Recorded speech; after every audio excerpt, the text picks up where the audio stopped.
Hi and welcome to the very first episode of the New Lore Code channel. I am so thankful that you decided to watch this and kind of watch our kickoff into this new venture. Because if you followed New Lore for any length of time on Instagram, you know that we're not big on video. Like I utilize it very successfully for clients, but personally I've always had this aversion to like the real TikTok type format. And I think it wasn't until I was talking to another woman recently at a conference that I think I kind of achieved clarity on why.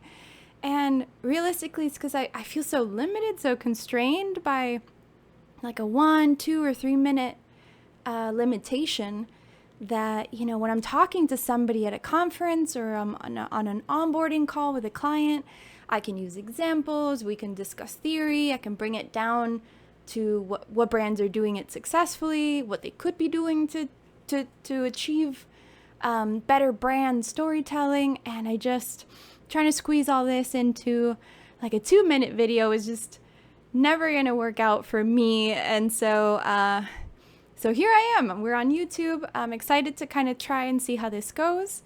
Kind of for the future of the channel, I haven't quite decided on the schedule yet. I think it'll depend on how quickly I can kind of produce these. But my vision is to have a channel where it's very conversational videos, maybe 10, 15 minutes or so, where we can cover topics about brand storytelling, the methodology that we use, the theory behind it, perhaps discuss why we did what we did for certain clients, if we're not limited, you know, by NDAs or anything like that, and then answer questions, of course. So if, I don't expect any questions right away on YouTube, but if you reach out to us on Instagram or via email, you can DM us. We will answer questions or questions that come up during, you know, commonly during client calls. And so that's sort of my vision for the channel. And so I guess without further ado, I wanted to take this chance to introduce myself and then tell you a little bit more about the agency, why we started, what we do, etc. Right? So let's dig right in. So I am Olimpia Martinotti. I am the founder and chief content strategist at New Lore. I'm here because of chameleons, and I'm going to tell you the story. It's weird, but it'll make sense in the end. So originally, I was born in Spain. As a family, we moved to Florida in about 1998. So we've been here now for, over 25 years, 26 years. And I went to college here in Florida for molecular biology. So my background has technically nothing to do with marketing. Came from a very artistic family, though. Don't get me wrong. My father was a director-producer. Mom was a painter. Sister is a painter. Even my brother-in-law is a painter. So we're absolutely surrounded by artists. And in my teenage rebellion, I was like, I'm going to go to science. I was always very much a nerd and an animal lover, though. So science, biology, it made a ton of sense for me. And when I was in college, at around the same time, I fell wildly in love with chameleons. This is going to sound quite bizarre if you don't like reptiles to begin with. I would totally understand that. But if you know anything about chameleons or if you've ever seen one, they're so funky because they've got so many weird little adaptations all in one animal. It's quite interesting if you ever want to Google one or whatever. And around the same time, you know, Rango and Tangled were 2 movies that came out that had pet chameleons. And so that sort of surged. Right, every pet store in America now had to sell chameleons to unsuspecting victims. And the unfortunate thing about chameleons is that they are as interesting as they are easy to kill in captivity. And so people were just buying them as pets and then killing them almost as quickly as they could get them. So all this to say, so as I'm growing, you know, I'm finishing up my degree. I'm entering a job market into like the private lab space. I was also noticing that there was sort of like an information vacuum or void or niche open for chameleons, right? So the chameleon forums at the time, great resource if you have chameleons, still probably the best thing that's out there. You know, you had people that were super academic, super dry, knew obviously what they were talking about, but extremely dry. And then you had other people who just didn't have that background, just followed kind of instructions when it came to husbandry, but didn't really know the why behind it. And I love the why behind things. I think when you know why you're doing something, or like what the logic is behind it, or the theory, oh, it's so much easier to apply things, right? I think this is the way, and I think it's been true with what I've learned. So I started a blog. It's still online. You can find it. It's called muchadoaboutchameleons.com. And that was my solution to that problem. So I was going to take my background in biology, but all my expertise in graphic design, writing, all the creative genes that I had, photography, and I was going to create this beautiful little website blog with informative articles. I was going to dive deep into the science, keep it very layman's, and allow people to learn the why behind what they do, and then how they can apply it to their specific home or conditions or whatever, and ensure that their pets thrived. So here we are. I'm a graduate. I'm working in private labs. I've got this blog going. And so for several years that I worked in private labs, my job was very dry. A lot of fun. I worked with excellent people, so I don't want to make it sound like it was awful. It was definitely not. But a lot about lab work is very meticulous, very a lot of just data recording, right? A lot of meticulous note taking, and then my creative outlet was the blog. It's where I could do the photography, I could do the logos, I could do the website design, I could write things, I could illustrate things. So I had both of these things going.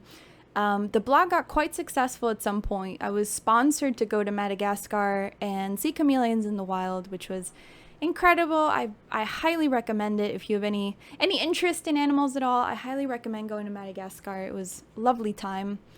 And then eventually I got tired of the chameleons. It was their upkeep is a little expensive, so I dropped the blog a little bit. And at around the same time, I was at sort of a crossroads with my career in biology as well, where I didn't quite love where I was, and I made sort of an impulsive decision, and I just left. I left with no backup plan, which I don't recommend, but I was just sort of trying to figure out what to do next, what other lab could I work at, whatever. And a friend of mine who had her own business, she had had her own business now for about 14 years at the time, I think. And she had known me, she knew about the blog, she knew about photography, she knew about the design. And she goes, Olimpia, how do you feel about working for me, doing my marketing while you find something better for you? And I was like, sure, that sounds great. And she had a serious, lack of differentiation problem, right? She had almost no difference between her store and her competitors. And so I actually stayed with her for quite a while, refreshing that brand, injecting new life into it, new personality. And it was starting to go great. We were noticing the benefits of kind of telling a different story, changing all the branding and positioning, and so it was paying off. And it turns out that I really enjoyed marketing because it was everything that I liked about running the blog, but also sort of the problem solving of my biology brain that I enjoyed quite a bit.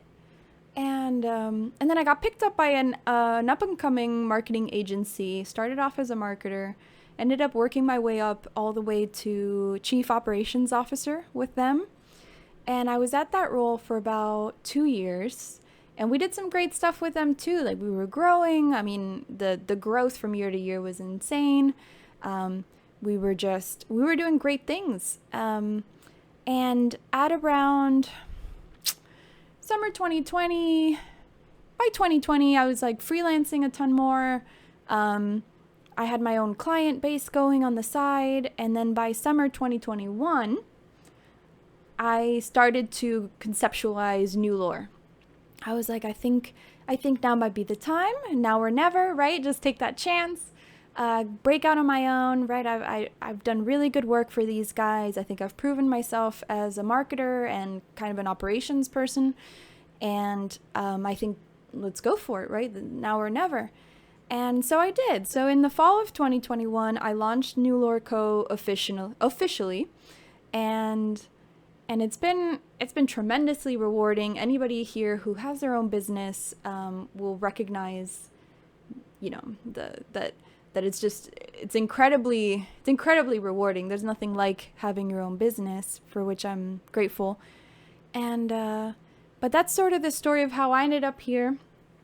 And now, to tell you the story of the brand, right, of the agency, I need to start with a story about my father. So my father, as I mentioned earlier, was a director producer. He was CEO of his own production company for a long time, and he always worked in TV commercials. That was, what he did for, I don't know, the great majority of my life. But about 10 or 15 years ago, he started to shift. He's getting tired of the way that traditional kind of marketing worked. He thought it wasn't, clients would spend this enormous fortune paying for a TV commercial, then run the numbers a few weeks later and notice no sort of uptick in any of the metrics, right? And so what is this money getting us? It's like, well, we're not saying anything, right? We're producing commercials, but they're not saying anything. They're not telling anybody anything beyond, sale, price, buy this, there has to be a better way. And him and I are the same in that we're both avid readers, as you can tell. And so he started to think, it's like, well, what are the elements that make stories such as the ones behind me? What makes them memorable, impactful, motivational, lasting? Why do we read the same books that were written 2,000 years ago, the same legends that were written thousands of years ago, the classics that were written hundreds of years ago? Why are they still so relevant and so pervasive and so effective? They just hit you somewhere, right? And they stay there, and we connect with them, and we identify ourselves with.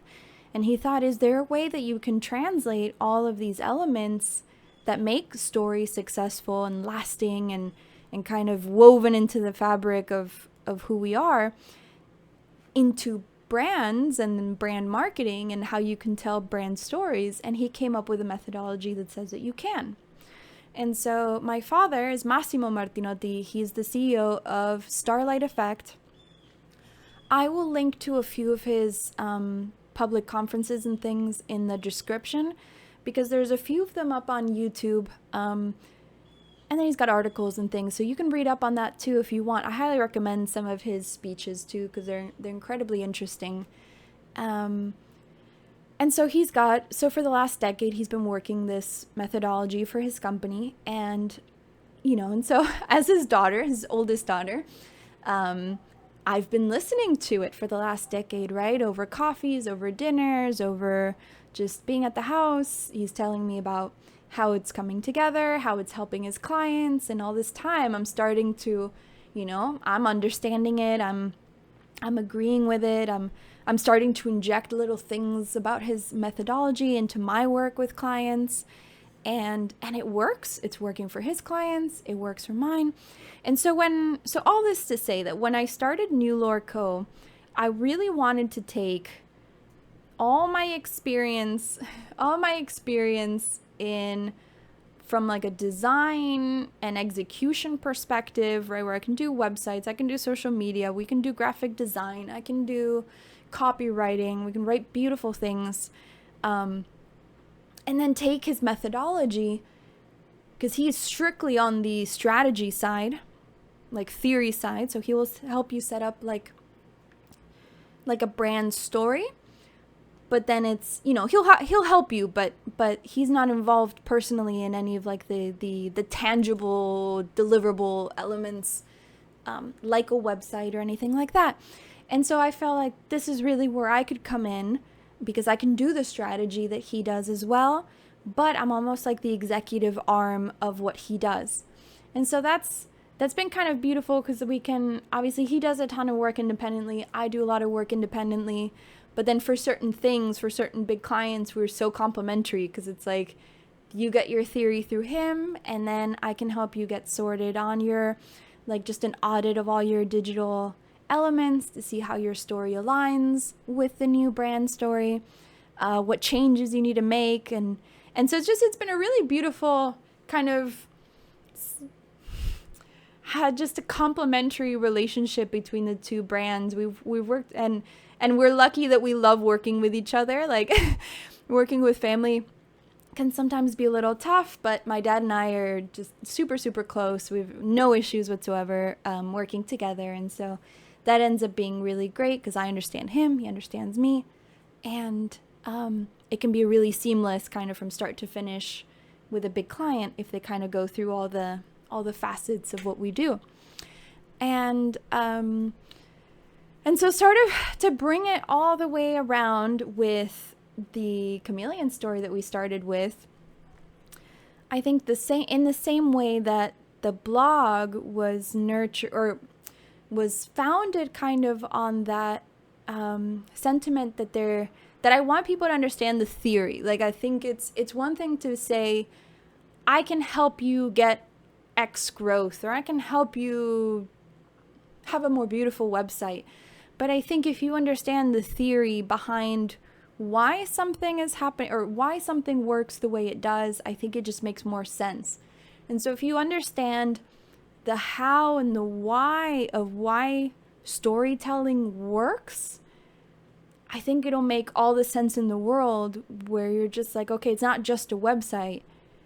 I'm telling a story through all the elements. It's woven into it. From every detail has been thoughtfully curated and chosen and crafted to tell and lift up a story, which is going to set your brand apart. And so that's kind of what guided me back then. That's kind of what I think is going to guide me on this YouTube channel. I really want to tell you the why behind things, explain to you what I think storytelling for brands really is and what that encompasses and how you can use it yourself for your own brand. And so anyway, so that was it for sort of a long-winded first episode, but I really wanted you guys to get to know me, get to know the brand a little bit better, and kind of see where we're coming from. And then like I said, if you have any questions, drop them in the comments, DM me, email me, and I will try to just keep, we'll do some Q&A episodes, we'll do some topic episodes, and we'll see if we can get this channel really rolling. So thank you so much. I really appreciate you taking the time. See you next time.